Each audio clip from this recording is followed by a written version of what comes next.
So we're back here again, Matt Piepenburg and myself.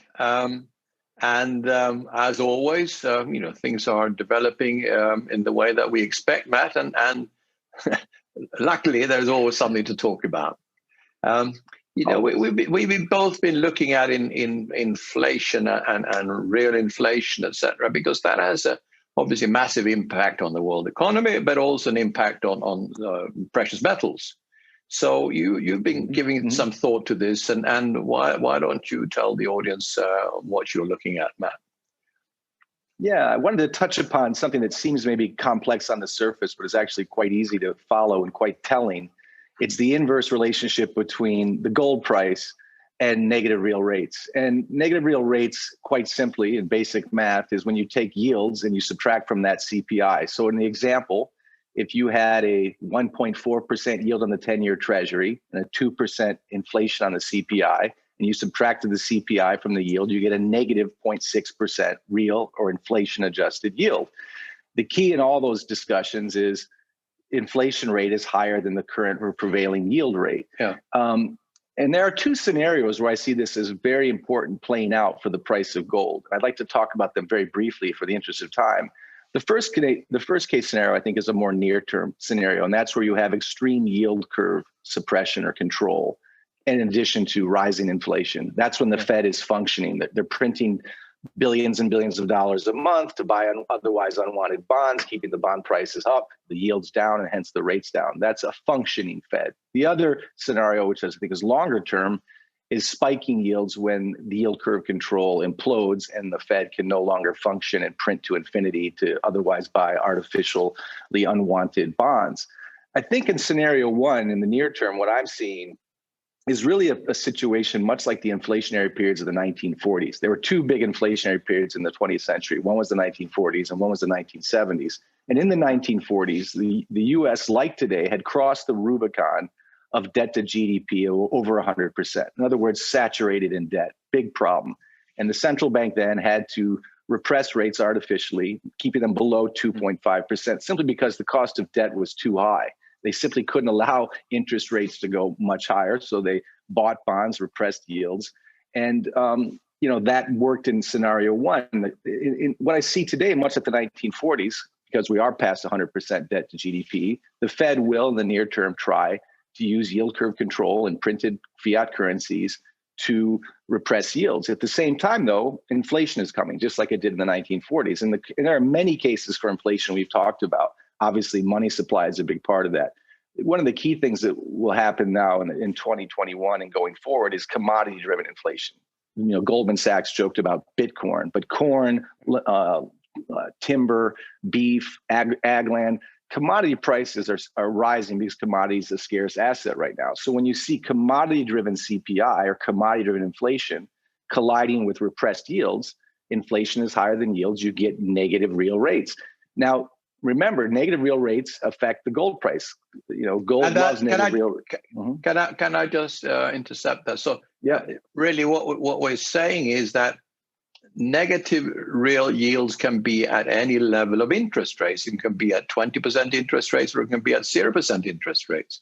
So, exactly. So the absolute level of interest rates doesn't matter. It's actually the difference between the actual rate and inflation, i.e., if we get a negative real rate. That's what you're saying. Yeah, exactly. Right now, I'm seeing a case for low rates and higher inflation and negative real rates, but I think there's an equally plausible scenario for high rates and high inflation. I'll talk about that next. But real briefly, remember, between mid-2018 and mid-2020, when gold really started to ramp up, real rates went from +1 to -1%. So gold really had a tailwind there. Now real rates are churning and inflation isn't really reported as high as it should be, which we'll talk about.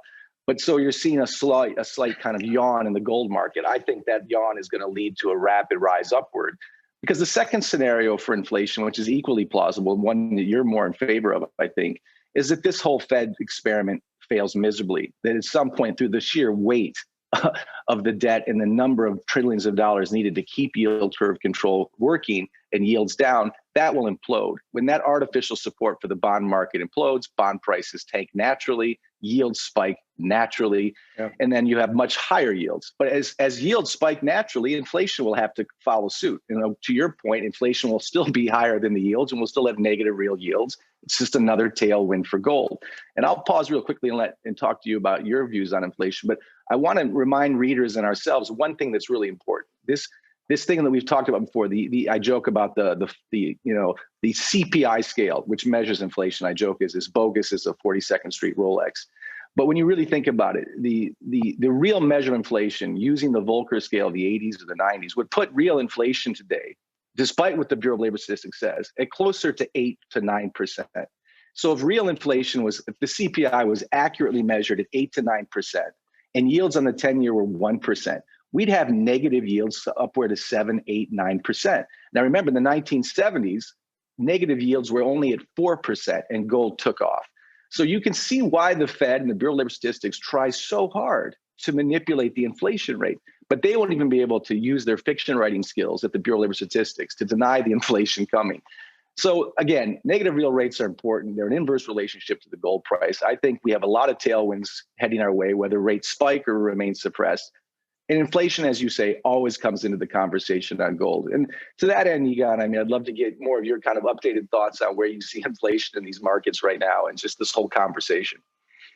Yeah, well, you're talking about this as the 70s, Matt, and of course, I have real-time experience of the 70s. Some of you weren't born then or just born then, but I started my working life in '69.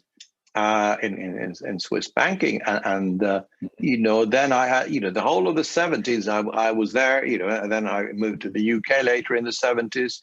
I had experienced set 21% mortgage rate. I experienced strikes, oil crisis, etc. But of course, remember that was also the time 71 when the dollar was unhinged from gold. Yep. And that's when gold was, started at $35 in 71, it more went to 850. And I saw all of that. And I saw, especially in the UK, I saw how, there's massive inflation. And here we're talking about 7, 8 years of inflation of 16, 17, 18%. And of course, inflation was always higher than interest rates. And therefore, gold, as we know, as I just said, also surged during that period. And of course, you had then, the different Fed chairs coming in and trying to rescue the situation. And you had first, of course, Volcker, the famous Volcker came in 79. He came in, and then he raised rates from 9 to 16% between 79 and 81. And of course, but from then on, that's when the interest rate cycle peaked. And since then, of course, every single chair of the Fed has lowered interest rates. So Greenspan came in after that with his Fed speak. Nobody understood him, but they loved his actions. Of course. Because he printed more and lowered the interest rates. So during his time, interest rates were hard. They were 9 when he came to power. Greenspan, and there were 4 when he left. And then you had Bernanke and Yellen, and they all printed more and more, and they lowered interest rates. And so my theory is now that we are now seeing a long-term cycle bottom in rates. Is it going to turn here or not? Well, I think there's a risk that, we're looking at the 10-year. It was down to 0.4 last year, and is 1.4% now. And then there's a risk that it's turned. Now, will it be a slow turn or a quick turn? I mean, nobody knows. The thing is, there are printing and printing and printing, and this is, of course, a vicious circle. I mean, I call it print until you're skint, basically, and that's what the US is doing.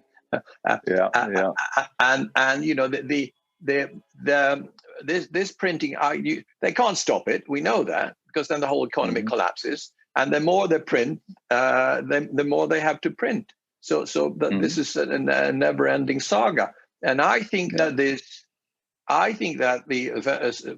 Fed and also other central banks will lose control of interest rates. That's my scenario.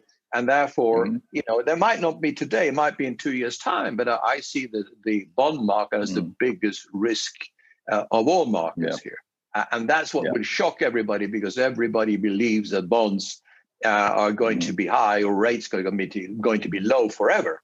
But I think, the more you print, the more there'll be pressure on the currency, and the more then the currency will fall. And again and again, I repeat, it is currency debasement that eventually creates hyperinflation, not demand, but actually debasing the currencies. So that is the risk I see. And I think that actually can happen faster than we expect and the whole world expect. And of course, if that happens, just imagine, Matt, you have 80 trillion debt in the US.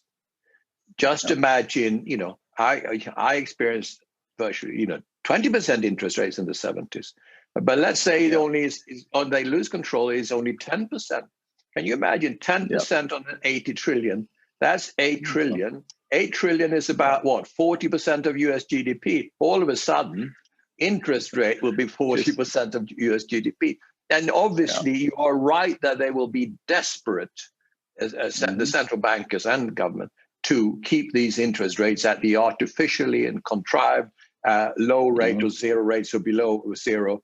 But my fear is that they lose control. And of course, if they lose control, all hell will break loose here, Matt. And that's the danger now. You and I always talk about, and of course, this will have a massive effect on precious metals, especially because you will have the negative real rates. And this is why we are saying you don't know what's going to happen. It could happen. I think it could happen this year, but I might be wrong. It doesn't matter. I don't. I'm looking at the longer trend, and I'm looking at the risks, and the risks are telling me, Matt, that this could happen one day, and could happen this year, could happen next year. It doesn't matter. You've got to be covered for your risk before the event, not after the event. And that's why you have to look after your assets. Don't have it all in bubble assets that are massively overvalued, but have a good chunk in wealth preservation assets, real assets, precious metals, obviously. That's an eternal advice that has never been wrong in history. It's just sometimes it works straight away, and sometimes you don't need it. But insurance, you always need, whatever happens. Yeah, for sure. Yeah, and that's our experience, isn't it, man? No, look, it's don't fight the Fed. They're in a desperate situation, but obviously they're so desperate you can't trust the Fed. Trying to time when and how the Fed system blows apart itself is difficult, but preparing for that is common sense, and that's what we do. And again, it's not a gold bug or doom and gloom scenario. It's just common math and basic history. And this is why you have to have the insurance before the fire, so to speak. But the currencies are already on fire, so here we are. Yeah, they are. The dollar is down 80% against gold since in this century.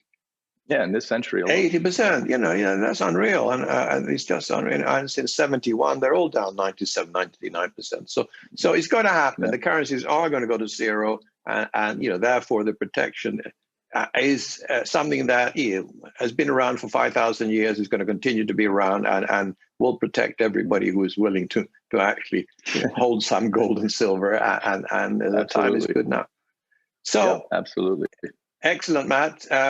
We will soon meet again, and sure. So we say goodbye and say goodbye to our audience, and thanks for listening. And we'll be back soon. Okay. Good talking to you. Thanks. Bye-bye.